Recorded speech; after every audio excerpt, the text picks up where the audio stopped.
Bismillahi rahmani rahim. Wassalatu wassalamu ala sadiq al-amin.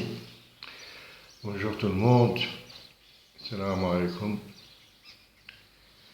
Nous avons enregistré un certain nombre de vidéos pour répondre à la question qu'on nous a souvent posée, à savoir est-ce que les spiritualités, le soufisme en particulier, peut résoudre les problèmes de l'humanité. Alors, il fallait d'abord commencer par passer en revue les principaux, ce qu'on pense, à notre avis, qui sont les principaux problèmes de l'humanité d'une façon générale et de notre époque. Alors, on a dit le premier problème, le gros problème, c'est un problème d'ordre politique. Il s'agit de la lutte pour le pouvoir. Le deuxième grand problème, il est d'ordre économique et il s'agit donc de la lutte pour l'argent, la lutte pour acquérir l'argent. Et il faut ajouter un troisième problème qui, en réalité, il dépend des deux autres, qui est le problème des idéologies. Donc, voilà ce qu'on, à notre avis, les principaux problèmes. Alors donc, quelle est la solution? Quelle est la solution pour les crises de l'humanité? Alors, donc, la solution ne peut pas venir de la politique. C'est pas en changeant les régimes, les partis, les personnes qu'on va résoudre les problèmes. C'est pas non plus, la solution ne peut pas venir non plus de l'économie, parce que l'économie, c'est la concurrence, c'est une sorte de guerre.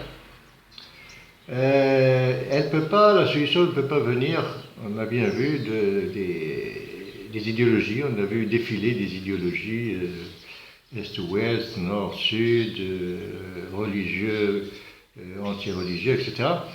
Et on a vu que ça ne fait que compliquer l'existence. Alors, donc, quelle est la solution? La solution spirituelle, c'est de revenir à ce qu'on appelle la sagesse universelle. Et d'après la sagesse, il faut s'intéresser d'abord à l'individu, à l'homme, à la personne, et surtout à son cœur, à ce qui est de plus intime en lui-même, et de plus efficace pour le changer. Pour améliorer donc l'humanité, il faut améliorer l'être humain, l'individu, et pour améliorer l'individu, il faut améliorer sa qualité intérieure. Parce que l'humanité, c'est un ensemble d'individus. Et donc, il faut agir. C'est pas une solution qui va venir d'en haut, par des décisions politiques,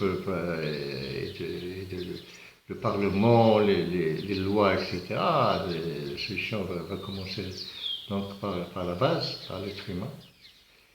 Et c'est pas quelque chose qui va s'imposer, qu'on va imposer aux gens, c'est quelque chose qui vont eux-mêmes, une fois qu'ils ont trouvé l'apaisement intérieur, leur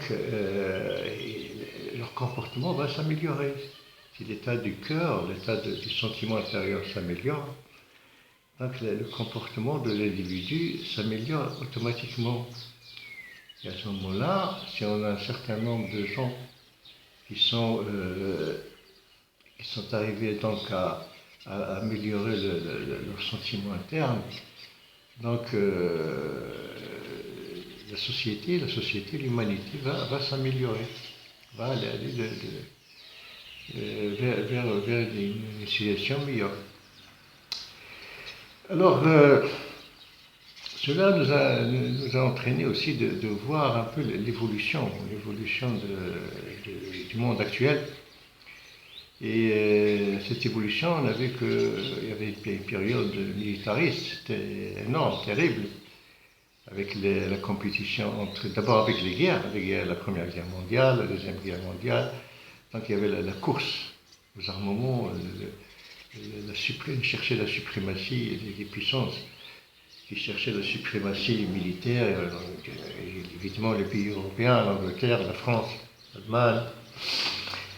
Et puis il y a l'émergence des États-Unis d'Amérique, il y a l'Union soviétique. Bon, Ça engendrait des guerres énormes, et cette course vers les armements s'est propagée un peu partout dans le monde, c'est ce qui a entraîné des guerres un peu partout. Mais il y a quand même une évolution, parce qu'on a évolué vers la recherche de la suprématie. Les puissances commençaient à rechercher la suprématie, non pas dans la course militaire, mais dans le développement économique, dans la concurrence économique. Donc on a vu émerger des pays comme l'Allemagne, comme le Japon. On a vu la chute de l'Union soviétique, superpuissance militaire. Mais actuellement, on est en train d'évoluer vers le domaine social, parce que maintenant, tous les pays risquent des troubles, des contestations. Et en fait, l'individu est malade, l'individu psychologiquement malade, donc on a des sociétés malades. Voilà, ça a percuté un peu partout. Et tant que l'être humain est en conflit avec lui-même, donc systématiquement il est en conflit avec son entourage, avec sa société, avec ce milieu familial. Et donc il y a cet ensemble d'individus, cette humanité, les ont un état conflictuel. Bon, tout ça, on a remarqué également que cette focalisation, on a attiré l'attention sur cette focalisation des médias. Les médias maintenant vont jouer un rôle très important de cette chose que on dit que le monde va devenir une sorte de cercle. Déjà, on est le monde musulman, donc il y a un cercle. On a remarqué qu'il se forme un grand cercle. Dans ce cercle, il y a, si vous voulez, le centre de l'humanité à l'intérieur, et presque en coïncidence avec ça, il y a le cercle du monde musulman. On entend parler de l'islam, des musulmans un peu partout dans le monde. Et on a vu que ce cercle, que ce soit que de l'humanité ou du monde musulman, il se centre à Jérusalem, à Al-Quds. Il devient donc un peu le point de mire des médias, de l'intérêt général. Et donc elle est considérée comme le centre du judaïsme, le centre du christianisme, et maintenant elle devient le centre de l'islam, du monde musulman. Alors donc tout ça, ça montre l'importance du rôle que va jouer l'islam, et surtout le soufisme, dans cette évolution du monde, et pour donner une réponse à la crise de l'humanité. Alors, pour résumer un peu et pour voir un peu les choses en haut, nous avons emprunté un titre, le titre d'un livre d'un grand homme, René Guénon. Ce livre s'appelle donc Le règne de la quantité et les signes des temps. Bon. C'est-à-dire, il a ramené tous les problèmes du monde, enfin de l'Occident, du monde, ce qu'il appelle le monde moderne, le monde de l'Occident, et qui sont actuellement les problèmes de l'humanité entière, les a amenés à cette expression, le règne de la quantité. C'est-à-dire que nous sommes donc un monde de la quantité, et dans ce monde de la quantité, il y a quand même la qualité. C'est-à-dire qu'il y a des centres de qualité qui sont presque invisibles, disons occultes, hein, et qui ont peu d'influence sur l'ensemble de l'humanité. Donc on est un peu dans l'optique d'un sorte de monde de l'obscurité, Alam Dolomat, le monde des obscurités, ce que le Coran appelle le Bahr Dolomat, Fuqara Dolomat. Donc l'océan des ténèbres, dans l'océan des ténèbres, il y a des îlots. Dans cet océan de ça, il y a des îlots de qualité, si vous voulez. Voilà ce que ça veut dire. Et puis nous avons les signes des temps. Les signes des temps, comme les étoiles, ça, qui nous orientent et qui nous permettent de voir un peu, de comprendre les signes des temps.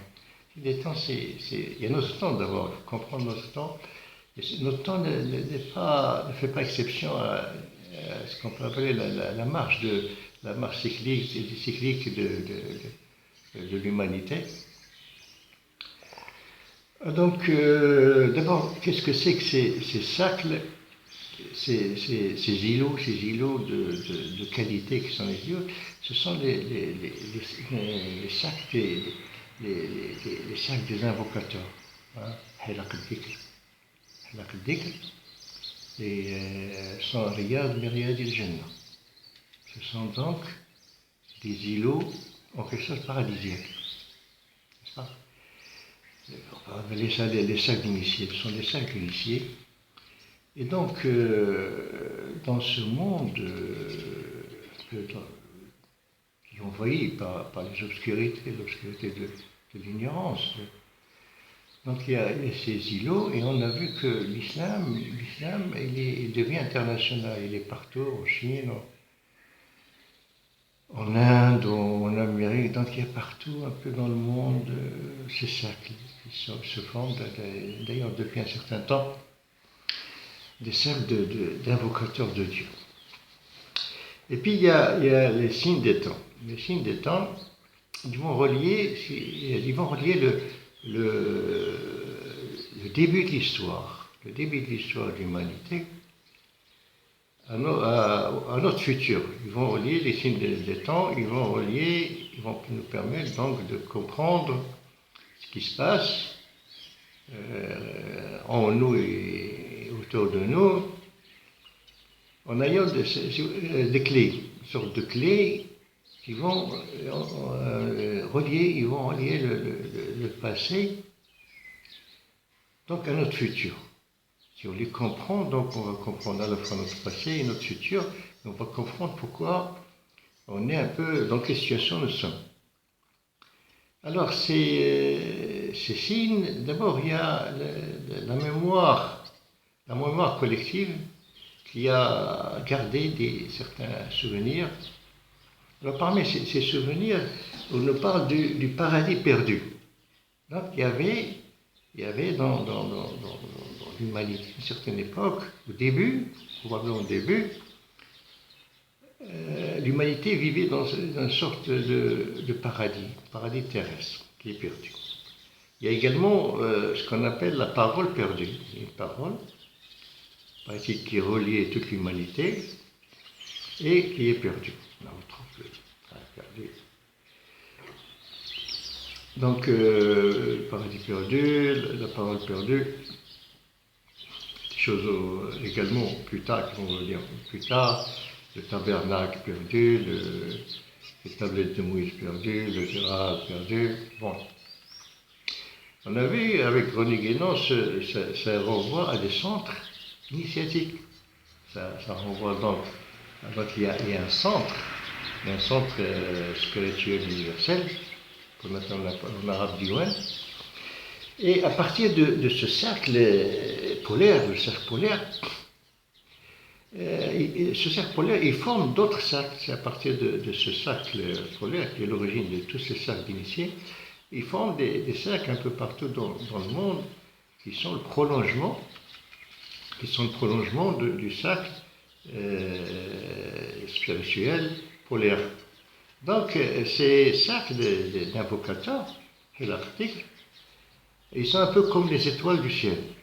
C'est-à-dire que dans le ciel, quand la nuit, il y a l'obscurité, donc il y a ces étoiles qui éclairent, qui donnent un certain éclairage, une certaine beauté d'ailleurs. C'est ces étoiles qui donnent la beauté du ciel, la nuit.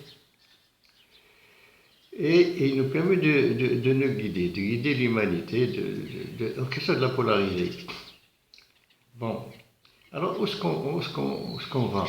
Voilà, il y a des choses qui sont précieuses, qui sont perdues. On dit en réalité, ils ne sont pas perdus, ils sont occultés. C'est-à-dire le centre polaire, il est occulté, on ne sait pas où ce que se trouve, et même les centres d'invocateurs, ils sont pratiquement inaperçus. Ils ont une influence Ils ont une influence certaine, mais ils sont pratiquement invisibles. Alors, donc, on a regardé un peu, on a vu l'histoire. L'histoire, c'est qu'il y avait des choses très précieuses dans l'humanité, et ces choses ont été occultées pendant des siècles. On estime que l'humanité, elle a comme âge quelque chose comme 200 000 années. 200 000 années. Donc, il y a plusieurs civilisations qui sont passées. Donc, à l'origine, l'humanité, elle était groupée. On a vu ça dans notre livre, La première l'humanité. L'humanité était groupée dans une région. On a même montré que probablement dans la presqu'île d'Arabie, dans la péninsule arabique, s'expliquait d'ailleurs, expliquerait ce hadith, cette parole du prophète qui est assez énigmatique. Il a dit Bada ad-dinu ghariban wa sayaudu ghariban. La religion, elle a commencé gharib, ça veut dire étrangère, et elle redeviendra étrangère, fatawba al-ghuraba. Alors, parce que chaque fois qu'il y a quelque chose dans ces signes, les signes des temps, des projections qui relient le passé, c'est ça les signes des temps, ce sont des signes qui relient le passé au futur en passant par le présent. Chaque fois qu'il y a ces indications, qu'on peut appeler le signe des temps, c'est toujours un peu énigmatique. Il peut y avoir plusieurs explications, mais si on fait appel à la simia, la somme des lettres, si vous prenez le mot gharib, nous avons vu que dans l'alphabet arabe, il y a les lettres lumineuses et les autres qui ne sont pas lumineuses, les lettres lumineuses et les lettres obscures.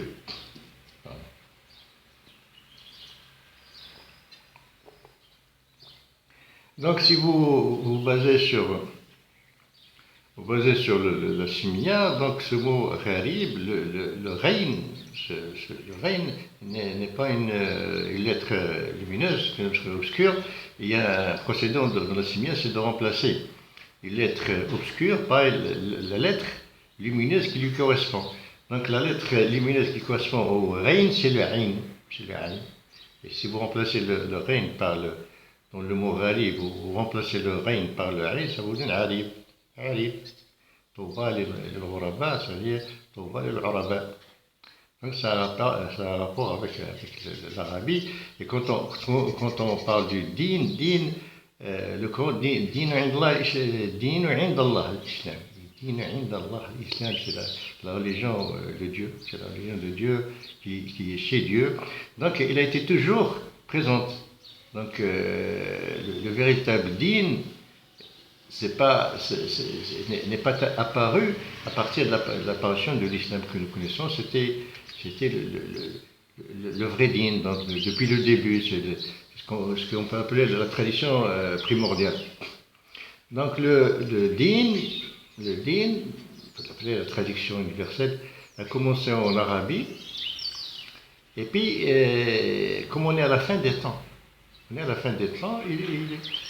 est réapparu, en quelque sorte, il est apparu en Arabie, avec l'apparition du prophète sallallahu alayhi wa sallam. Touba lil-ghuraba. Alors, en ce qui concerne toujours la vision du futur, qui va coïncider avec la vision actuelle, parce que nous vivons dans la période de ce que les différentes traditions appellent Sa'a, la fin des temps, le Sa'a, c'est, si vous voulez, la synthèse de tous les temps. Sa'a, le prophète a dit Bu'ithu wa sa'a kaha'in. Donc, déjà, le Christ disait que le Sa'a, elle est pour bientôt. Bientôt, 2000 ans. 2000 ans par rapport à l'âge de l'humanité qui est 200 000 ans, bon, ça fait pas beaucoup. Donc c'est assez court. Et le prophète dit, moi je suis venu avec Sa'a. Donc, quand quelqu'un a demandé au prophète de ce que c'est Sa'a, le prophète a répondu qu'est-ce que tu as fait pour te préparer Sa'a? Il a dit, j'ai pas fait beaucoup de prières, d'adoration, mais j'aime. J'aime Dieu et le prophète. Donc, ça a un rapport avec le prophète, avec l'amour du prophète. Voilà, c'est aussi l'ilm sa'a, son usage, c'est ilm si'a, c'est l'élargissement. Ça, il faut que vous arriviez à l'élargissement de votre cœur pour retrouver l'amour du prophète dans votre cœur. Voilà, c'est un peu le point de vue illustratif. Donc, c'est l'explication d'Oqlia. Alors, donc, les anciens livres, donc, ils nous annoncent des choses pour cette fin des temps.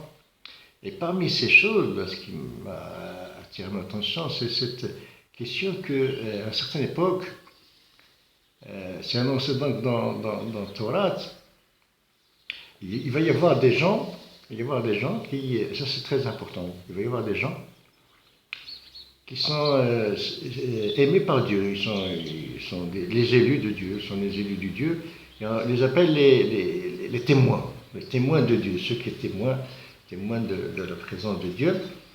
Donc il va y avoir, donc c'est annoncé depuis des milliers d'années maintenant, parce que même l'Ancien Testament, ce que les Juifs appellent Torah, ça a été écrit. Ça veut dire mis on écrit parce qu'ils ont repris des traditions anciennes. Ils n'ont rien inventé. Donc ça nous fait donc 1000 ans, 2600 ans avant Jésus-Christ, parce qu'elle a commencé à mettre par écrit la tradition orale qui date depuis le début des temps. Donc ils ont dit qu'il va y avoir des gens, des élus de Dieu. Et ces élus on les appelle aussi les témoins, les témoins de Dieu. Et ces témoins, quand ils vont se manifester, ils vont arriver, ils vont hériter la terre.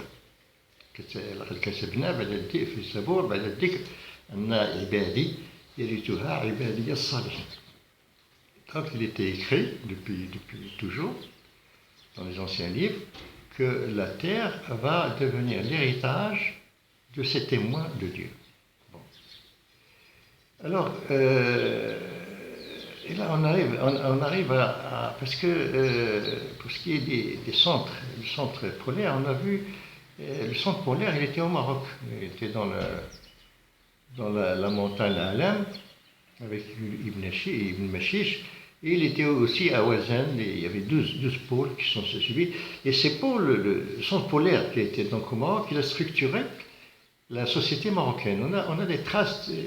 Le Maroc présente un exemple formidable, parce que le problème, qui est le problème? On a dit que c'est la qualité. Ce sont des centres de qualité, parce qu'ils sont reliés au ciel. Les centres, les cercles d'invocateurs, ils sont reliés au ciel. Ce sont des maisons, là où il y a de l'invocation, ce sont des maisons élevées. Donc il y a les lieux où sont les invocateurs de Dieu, c'est un lieu élevé. On dit aussi que ce sont des liens, ce sont des liaisons, des centres de liaison avec le ciel. Et donc ces centres spirituels qui vont en quelque sorte structurer la société humaine. Avant, donc, on a un exemple au Maroc où ce centre polaire a structuré la société marocaine. Et maintenant, quand même, tout le monde reconnaît qu'il y a une exception marocaine en ce qui concerne le centre de la stabilité, la tolérance, qu'on appelle la tolérance. Et maintenant, le Maroc redevient un centre de rayonnement spirituel. Et tous les Marocains, d'ailleurs, ils ont été imprégnés par la spiritualité, surtout par l'amour du prophète, qu'on appelle Amdah. Partout où vous allez, même dans des milieux qui ne sont pas du tout versés dans le religieux, quand ils invitent des invocateurs. Et quand on commence à faire les amdah de la chose, faire la présence de la présence mohammedienne, les gens commencent à pleurer. Il y a une intense émotion, la présence mohammedienne. Donc, le Maroc, les soufis, ils ont imprégné la société marocaine par cet esprit d'ouverture, en même temps d'ouverture et surtout de l'amour du prophète. Ça, c'est très important. Donc, les anciens, donc on est toujours dans le signe des temps, les anciennes écritures, ça a été écrit donc, depuis le début de l'humanité qu'il va y arriver un moment, à la fin des temps, c'est-à-dire la synthèse. Nous sommes en train de vivre la synthèse des temps. C'est nous qui pouvons faire la synthèse de tout ce qui se passait, tous les signes des temps, de les déchiffrer, parce qu'on a derrière nous toute une histoire, toute l'histoire de l'humanité.